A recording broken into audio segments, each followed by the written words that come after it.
Assalamualaikum warahmatullahi wabarakatuh. Alhamdulillahirabbil alamin. Kita jumpa lagi sambil ngopi di siang hari. Bismillahirrahmanirrahim.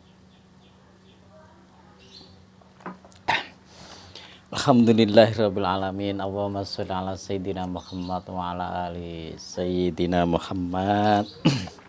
Jumpa kembali dengan Al Fakir, sahabat manakib, pecinta manakib, khususnya pecinta manakib Syekh Abdul Qadir Jailani, di mana saja berada, dari Sabang sampai Merauke, Kalimantan, Pekanbaru. Jumpa lagi. Kali ini Al Fakir akan membaca kitab daripada manakibnya Syekh Abdul Qadir Al Jailani. Cuman ini langsung diterjemahkan, tidak seperti biasanya dengan menggunakan bahasa Arab diselang-seling pakai bahasa Indonesia atau bahasa Jawa ataupun bahasa Sunda. Tapi khusus kali ini saya akan baca dengan bahasa Indonesianya saja ya, seperti cerita ringan supaya mudah untuk difahami dan kemudian kita jadi lebih mahabbah, kemudian juga bisa diceritakan ya mungkin anak cucu kita, sebagai anggaplah sebagai dongeng sebelum tidur, setidaknya anak cucu kita nanti akan tahu cerita itu ya. Kali ini itu bab nasab dan kelahirannya Syekh Abdul Qadir Al Jailani ya.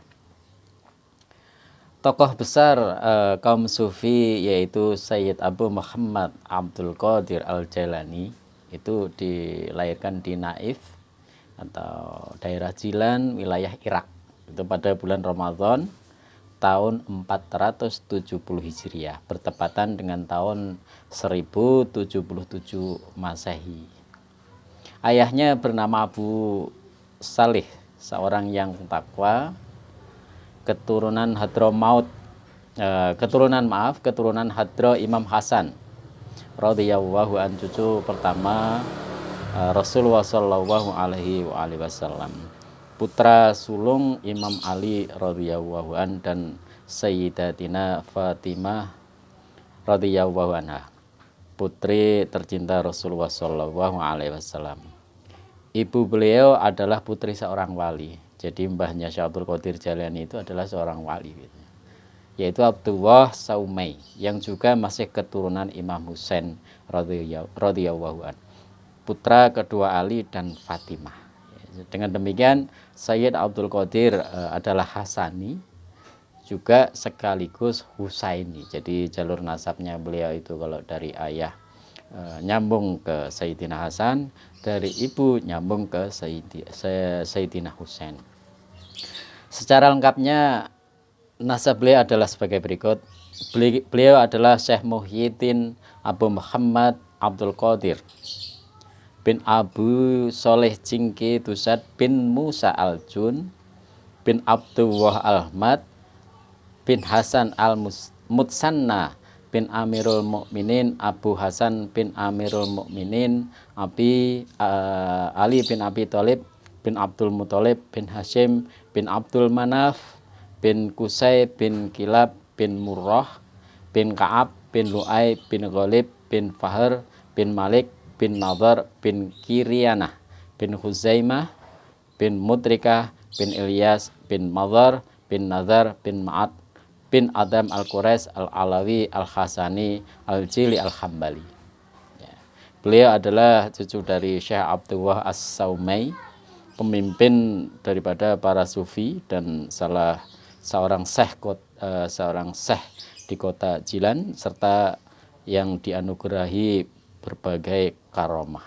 Jadi ayah beliau juga seorang wali, jadi wali masyhur di zamannya. Syekh Abdullah As-Saumai adalah seorang mustajab doanya. Jadi ayah Syekh Abdul Qadir Jailani itu adalah seorang wali yang mana juga dikaruniai yang sangat mustajab doanya. Apabila dia marah, maka Allah akan segera menghancurkan yang dimurkainya. Dan apabila menyenangi sesuatu, maka Allah akan menjadikan sesuatu tersebut sesuai dengan yang dikehendakinya. Nah, itu diberikan termasuk karomah daripada ayah beliau. Di balik kerentanan usianya, beliau masih istiqomah melaksanakan amalan sunnah dan berzikir. Kekhusyuannya tentu dapat dirasakan oleh semua orang, sangat sabar dalam kekonsistenannya dan sangat menjaga waktunya. Jadi sangat istiqomah sekali ayah Syekh Abdul Qadir Jailani ini ya. Beliau sering mengabarkan sesuatu tentang yang belum terjadi dan kemudian terjadi seperti yang beliau kabarkan. Jadi ya kalau istilah sekarang mungkin weruh sadurunge winarah gitu ya, udah mengetahui sebelumnya dan yang akan terjadi. Ada beberapa keistimewaan yang tidak dimiliki oleh anak-anak bayi daripada seusia Syekh Abdul Qadir kecil dulu ya.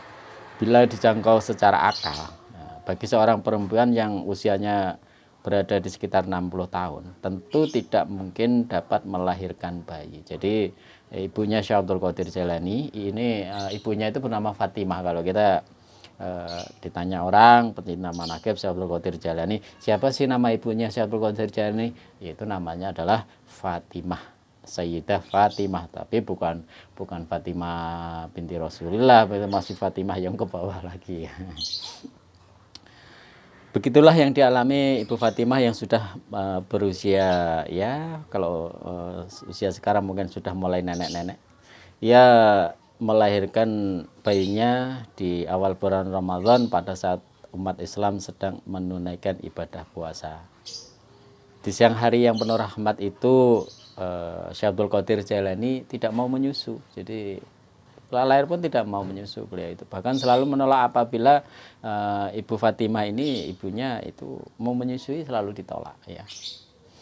Namun ketika tiba saatnya berbuka puasa, bayi Abdul Qadir ini, ya, Syekh Abdul Qadir Jailani kecil tiba-tiba menangis minta menyusui. Nah, itulah termasuk khawarikul adat. Khawarikul adat ini ya tentu diberikan kepada para kekasihnya Allah saja. Kebiasaan dari sang bayi di bulan Ramadan ini akhirnya dijadikan pedoman oleh penduduk di sekitarnya waktu itu. Jika si bayi ini, maksudnya jika si bayi Syekh Abdul Qadir Jailani ini minta menyusu, berarti saatnya sudah berbuka puasa. Itu daripada termasuk kelebihan daripada Syekh Abdul Qadir Jailani ketika bayi, dan beliau di kandungannya juga cukup lama, sekitar di dalam kandungan sekitar 2 tahun ya, 2 tahun di dalam kandungannya ya. Kemudian di usia remaja Syekh Abdul Qadir Jailani ini termasuk dikaruniai kecerdasan yang luar biasa. Semenjak usia anak-anak, jadi semenjak usia anak-anak, putra Ibu Fatimah ini sudah kelihatan kecerdasan akal pikirannya. Jadi beliau Syekh Abdul Qadir Jailani sudah kelihatan cerdas sekali. Jadi kalau menghafal apapun itu cepat, langsung nangkap, langsung hafal gitu. Makanya ia tergolong daripada Syekh Abdul Qadir itu termasuk orang yang pendiam dan berbudi pekerti luhur serta sangat patuh terhadap nasihat orang tua. Jadi taat sekali kepada orang tuanya ini. Ketika usia remaja, Syekh Abdul Qadir tampak gemar riyadhah, menyendiri dan senantiasa bermujahadah untuk memerangi hawa nafsu. Jadi sungguh sangat luar biasa ketika remaja yang mungkin masih masa puber. Tentu nafsunya juga ya mungkin kalau orang sekarang ya senangnya main sosmed, jalan-jalan, ya happy. Prinsipnya anak sekarang mungkin ya muda foya-foya, tua kaya raya, mati masuk surga. Ya, berbeda dengan beliau selalu belajar, bahkan riyadhah, bermujahadah untuk memerangi hawa nafsu, yang mana semua itu dapat menghasilkan rasa sayang terhadap fakir miskin serta kuat dalam beramar ma'ruf dan nahi mungkar. Jadi orang yang sering riyadhah, sering berpuasa, insya Allah dalam batiniahnya itu akan tumbuh cinta kepada fakir miskin. Tapi kalau orang yang nggak pernah riyadhah, nggak pernah merasakan lapar, suruh cinta fakir miskin, ya hanya teori saja. Harus cintai fakir miskin. Nah, teori aja lah. Kecuali orang yang benar-benar merasakan lapar, maka dia tetap akan cinta kepada fakir miskin. Kemudian beliau ini juga, Syekh Abdul Qadir Jailani ini mempelajari berbagai ilmu pengetahuan untuk diambil manfaatnya ya. Syekh Abdul Qadir Jailani pada mulanya belajar Al-Quran serta menghafalkannya. Jadi beliau itu adalah seorang hafidh. Quran itu hafidh ya, 30 juz hafidh. Kemudian belajar ilmu fikih menurut mazhab Imam Ahmad bin Hambal. Jadi awalnya beliau adalah secara ilmu fikih belajar menurut mazhab Imam Ahmad bin Hambal atau Hambali sebagai Syekh, yaitu kepada Syekh Abu Wafa, dan Syekh Abu Khattab Al-Khalwazani, juga kepada para ulama yang mulia serta luhur ilmu dan derajatnya. Jadi sedangkan di bidang adab ya, jadi beliau itu nggak hanya belajar Quran saja, tapi juga ilmu fikih, tapi juga ilmu adab.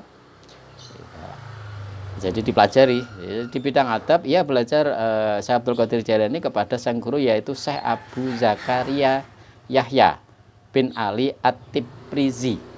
Nah, jadi ya itu ya. Jadi ilmu adab beliau belajar kepada Syekh Abu Zakaria Yahya bin Ali At-Tibrizi.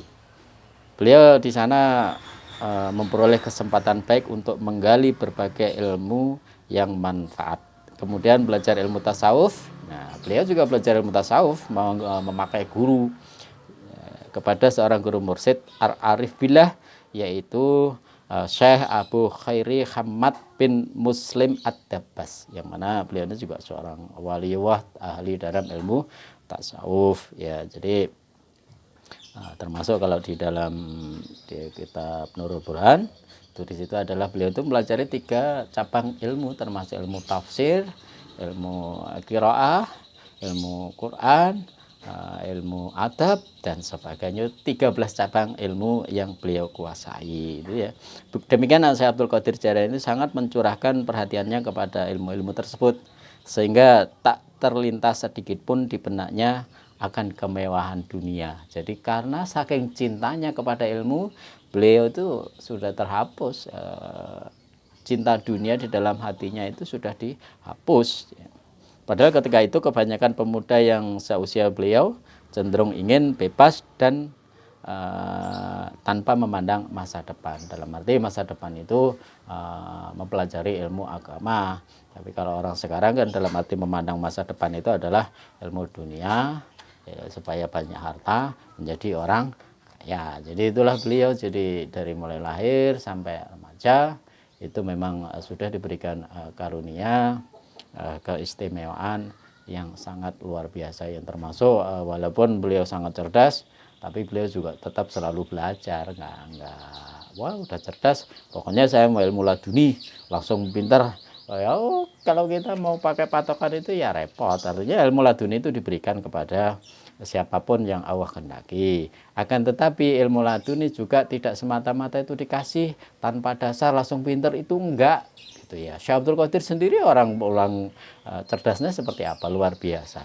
Tetap beliau belajar, tetap beliau berguru.